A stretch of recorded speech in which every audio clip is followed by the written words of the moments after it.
welcome, one and all. My name is Jason Davis, and this is Empower Volusia Common Sense. Basically, we're also out here to empower the world. Let's empower the world with knowledge and information and commentary. Yes, I do throw in a little bit of my own commentary. Sometimes it's funny, sometimes it's not. But usually it's funny. And we're coming to you from an undisclosed location, hidden in an iron bunker, hermetically sealed, of course, for our protection. And we are guarded by 2 rabid Pomeranians and 1 crazy cat, actually 5 crazy cats. They seem to be multiplying around here for some reason. Actually, a little sideline on that one is we have a barn cat who keeps the mice down for the chicken feed and all that. She's a good girl. And she had babies, and she couldn't take care of them. So I decided that it would be prudent, and the most humane thing to do would be to take care of these kittens. So we nursed them up, brought them all up to health, and they're good weight, and they're just lovable. They're very, very lovable cats. They've never been outside. Never. They get on the front porch, and that's about as far as they go. But they just love everybody. So if you're looking for a cat, I can help you out. Just drop me a line at jasondavispodcast@gmail.com. Or you can contact me through, of course, jasondavispodcast.com. And say you want a cat, and we'll work it out for you. We'll see what we can do to get you a kitten. They're gray and white, and I might just take some pictures and put them up on the website. So there you'll be able to look at them and choose them. They're already named, and like I said, they just love. They're just eat and love. That's all they do. Anyways, with all the fun stuff now out of the way, what does our media want us to do today? I'll tell you what. I've been listening to all the news feeds for a week, 2 weeks, a month, whatever. And I apologize for not being back out here, but sometimes life takes a little turn, and you have to do other things, just to maintain. And but anyways, I've been listening to the news media for the past month or so, and I have found out what they want. I know what they want. That's right. Where are we at here? We got this button to push. This is what they want. Be afraid. Be very afraid. That's right. They want you to be afraid. Be very afraid, because coronavirus is here. All right, folks. Statistically, so far, the flu has been worse than the coronavirus. And I also want to let you know something else about that, but I'll get to that in a minute. There have been worldwide over 200,000 people that we know of, discounting China, because a communist socialist government will not give you the real numbers. They don't do that. They have to control all the information. And when you control information, you control the people. So they're not letting anybody know how many people are actually infected from their mishap, from their level 4 containment facility. And that's a pretty high level 4 containment facility is pretty high. So anyways, there's 200,000 people worldwide that have been exposed to the coronavirus. And that's a very interesting term. 200,000 have been exposed and confirmed that they were exposed to the coronavirus. Now, there's 4-6 billion people in the world. 200,000 is a drop in the bucket, number one. In the United States, we are just kicked over 4,000 as of last report. And today's date, by the way, is March 18th, 2020. And we just passed our 100th person who has become a fatality to this. And my heart goes out to all these people that have lost a loved one due to this. I feel the pain. Anyways, so there's our numbers. Out of a country of over 300 million, we have roughly 4,000 that have been exposed to the coronavirus. And not everybody exposed will get the symptoms. You won't become asymptomatic. And the symptoms, folks, and nobody's telling you this, but these are the symptoms. And let me just play this soundbite really quick for you. What we've got here is failure to communicate. And that is so true, because nobody has communicated the symptoms of the coronavirus. It's a headache, it's a fever, and it's a persistent dry cough. That's it. Those are the beginning symptoms. There is no diarrhea involved. So buying 140 rolls of toilet paper and hoarding toilet paper is ridiculous. Absolutely. And luckily for me, the lovely better half and I, we keep our shelves stocked here at the old iron bunker for all the necessities, and toilet paper is one of those necessities that we need to keep. So what we've done, I just happened to go to the store the other day. I was getting something else, and I walked by the shelves, and they were empty. Not a scrap of toilet paper anywhere. I'm like, what is up with this? It's because these people are afraid that they're going to have massive, explosive, projectile diarrhea, and that you're going to go through rolls of toilet paper. Well, let's see. If you buy 140 rolls, and if you do toilet paper math, just remember toilet paper math, because it's funny. One roll can equal up to 5 to 7 or 8 rolls of toilet paper. That's how, I don't know how they come up with this math, but you buy 16, it's equal to 38 kind of thing. So if you buy 140 rolls, you probably got roughly 3,000 or 4,000 rolls of toilet paper. I mean, that's just toilet paper math, and I don't see where they come up with the math on that, but that's where it is. So, folks, yeah, you just gotta relax. And that's what I'm telling you here is, yes, this is a serious illness. Corona, COVID-19. And that is the name of this virus. And let me break it down for you. COV stands for coronavirus. ID-19, that's identification 19. So it's COVID-19. And I'm sorry, I may not be, yes, I am a genius, but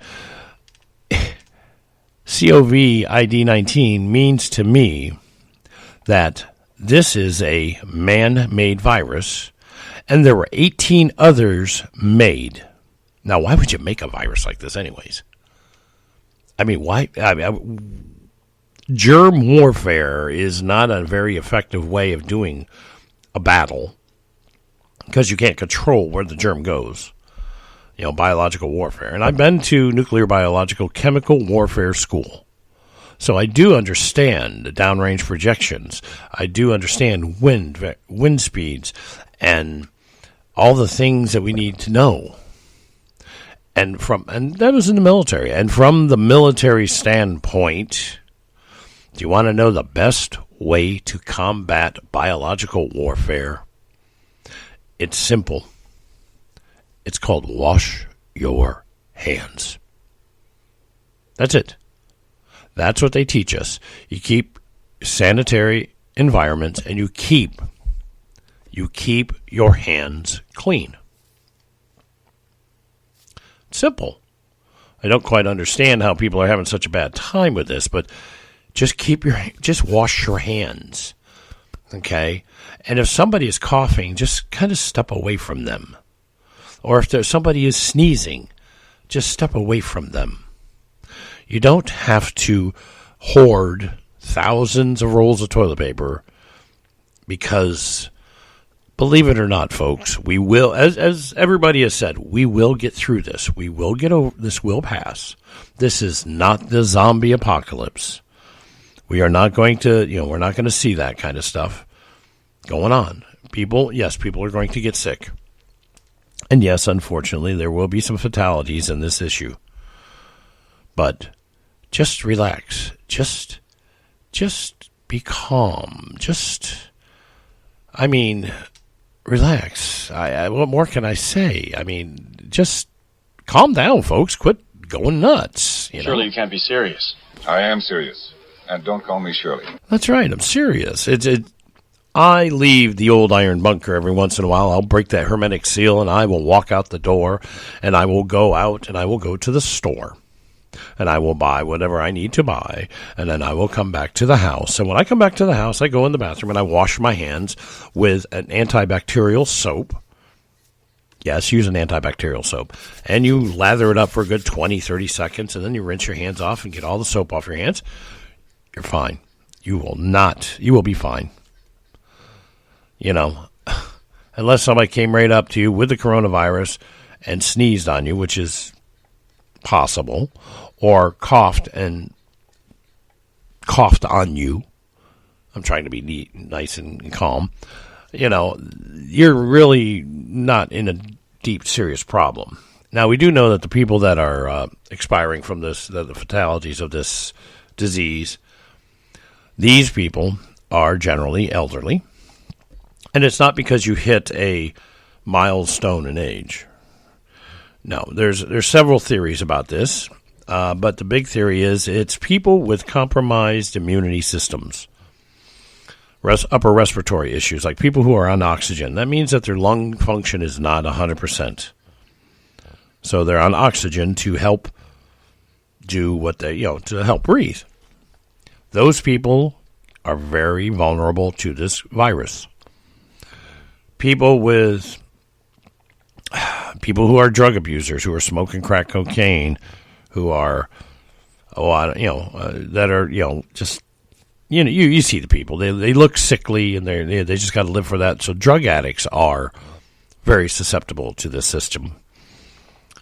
People with acquired immunity deficiency are very susceptible to this. If you have, they said if you have heart disease, well, no, not if you have heart disease. What that means is if you have like a congenital, fluid buildup around the heart, what do they call that? But anyways, that kind of a heart disease. I mean, everybody that knows me knows that I've had a heart attack. And you know what? I'm not worried because they've taken care of it. I have a heart condition. I don't have heart disease. A disease of the heart. I have a condition in the heart. I don't have a disease of the heart. So there. Those people are susceptible. Those, as we're going down this list, you're seeing that these are people who have already got some sort of respiratory or cardiovascular major problems that are on medications. People who are taking chemotherapy, they're going to be susceptible because their immunity system is way down because of chemo. So these are the people that are susceptible, not the healthy young person that you are. You probably don't have all of this problem. You are out there active in the world. You are eating well and doing everything you need to do. So, and if you're not, in a hospital, you're probably pretty safe, with this issue. Also, we found out there's another thing that, and this is just from history, way back when the influenza first started becoming epidemics around the countries. They used to take people and put them outside. Sunshine helps to create vitamin E, vitamin D, all kinds of vitamins through your skin. We're very sun-oriented. And fresh air. Staying in a house, and this is just common sense. If you're still going to sit in a house and you've got any kind of an illness, what you're doing is you're breathing recycled air. It goes through your air conditioner system and through the filter, and yes, it takes the dust and the fur out of the air, but the germs are still cycling through, and it's reinfecting you, so to speak. And you're building up a resistance to it, but it's still reinfecting you. Why don't you just, if you feel a little sick, and it doesn't matter for whatever kind of illness you got, any kind of cold or flu or anything, why don't you just take your hot tea and go sit on the front porch for an hour?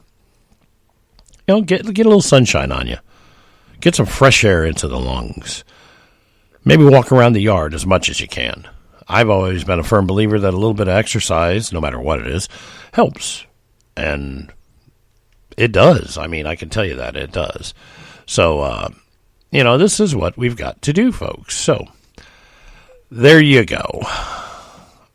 That is what is going on right now with coronavirus. You can't handle the truth! And apparently, the media can't, because they're still spewing their hatred. And I've actually heard, they're actually politicizing this coronavirus. I've heard CNN reporters actually say, "Oh, if more people die for this, it'll hurt Trump's chance for re-election."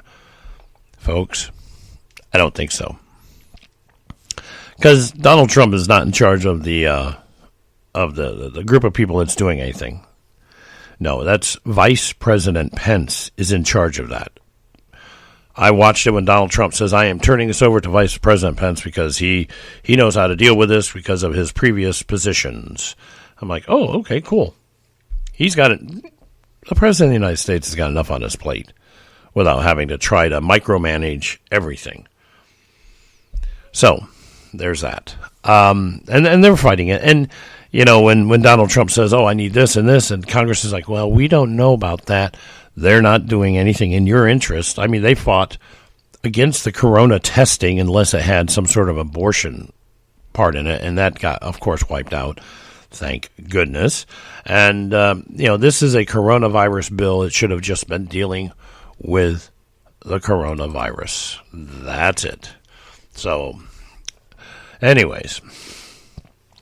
And now, because of this coronavirus, see, there's all this stuff is so interrelated, and it's quite interesting. Well, because of this coronavirus, there are things that have happened, and this is common sense, folks. And I've heard people talk, and I know people who've got a lot of money invested in the stock market, and I'm here to tell you, stop, relax, hold on.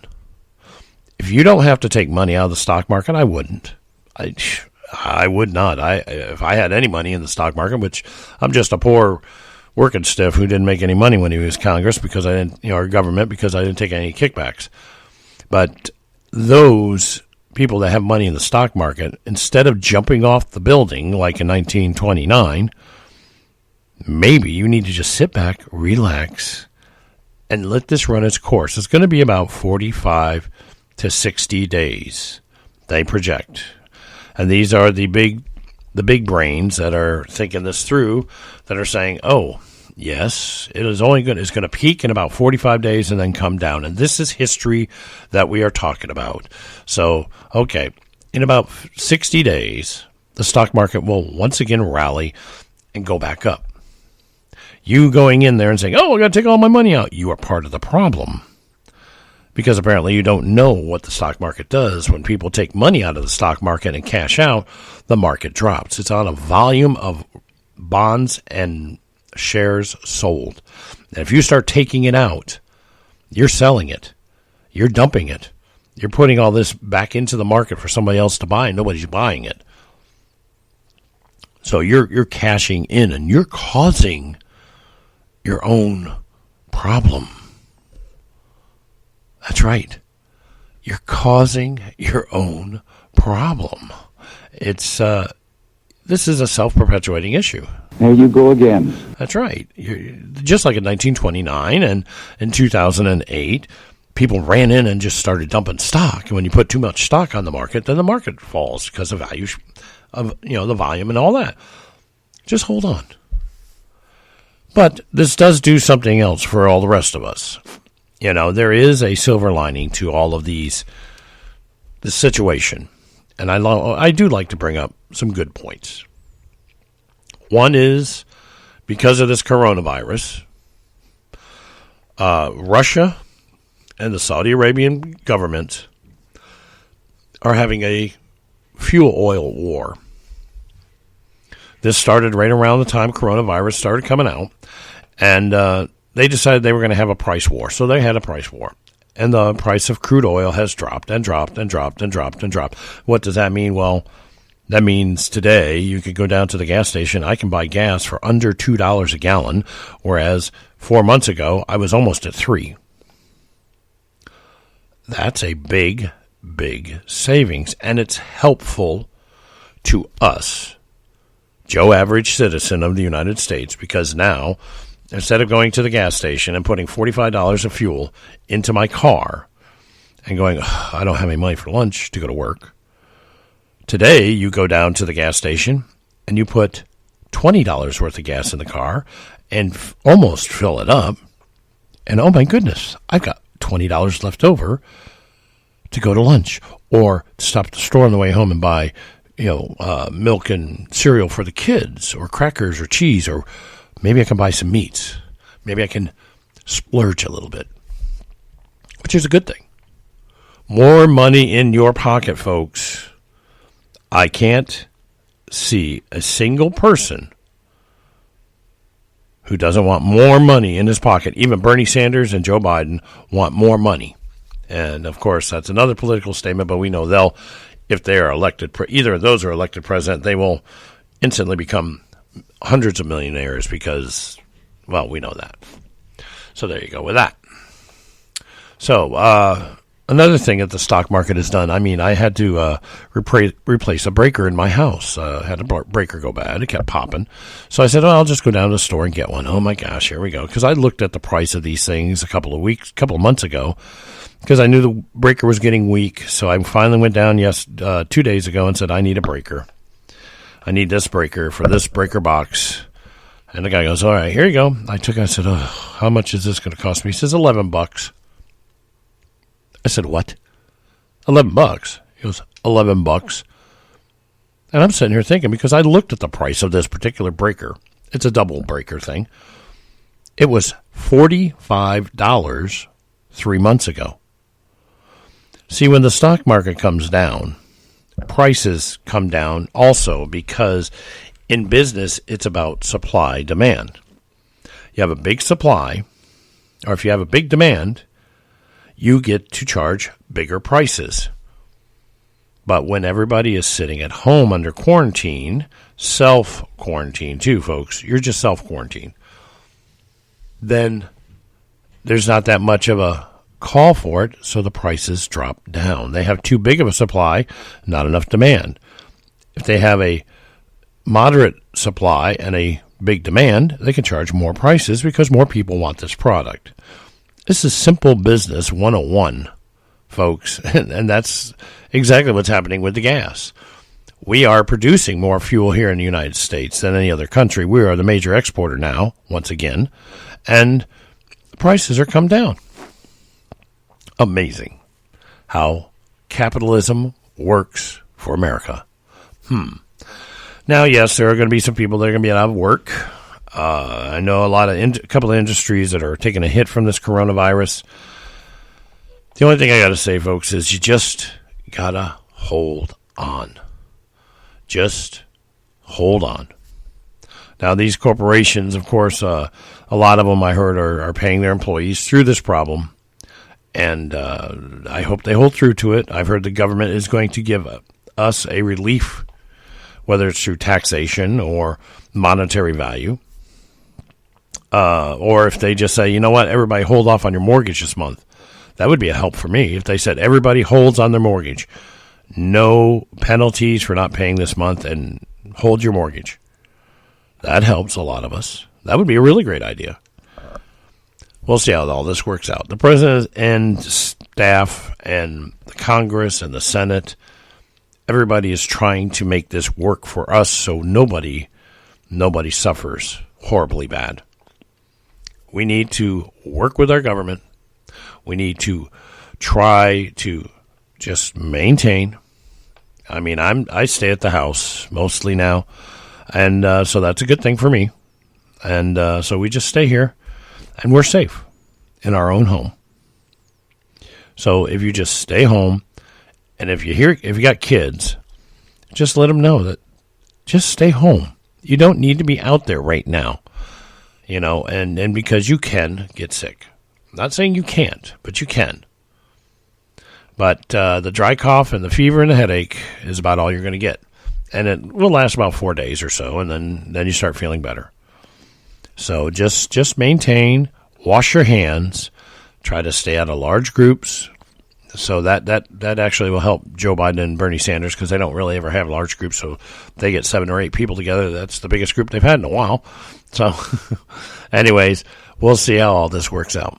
So with that, folks, I want you all to be safe. Wash your hands. Cover your mouths when you cough. Stay out of large groups. Don't go to the beach because, the beach may not be so bad because there's always a wind blowing, and salt air does help purify the air. So, I don't know. I don't know. Nobody's said anything bad about that, but they just say try to avoid it. So I would try to avoid going to the beach. And even though it's gorgeous outside, yeah, stay home, play cards, watch some TV. And of course, the kids won't care because they're watching their video games anyways. So it kind of works out for everybody. So with that, folks, I want you to be safe. Don't be sorry. And have a great day. And just remember, wherever you go, whatever you do, and whoever you're talking to, try to just have a little bit of common sense.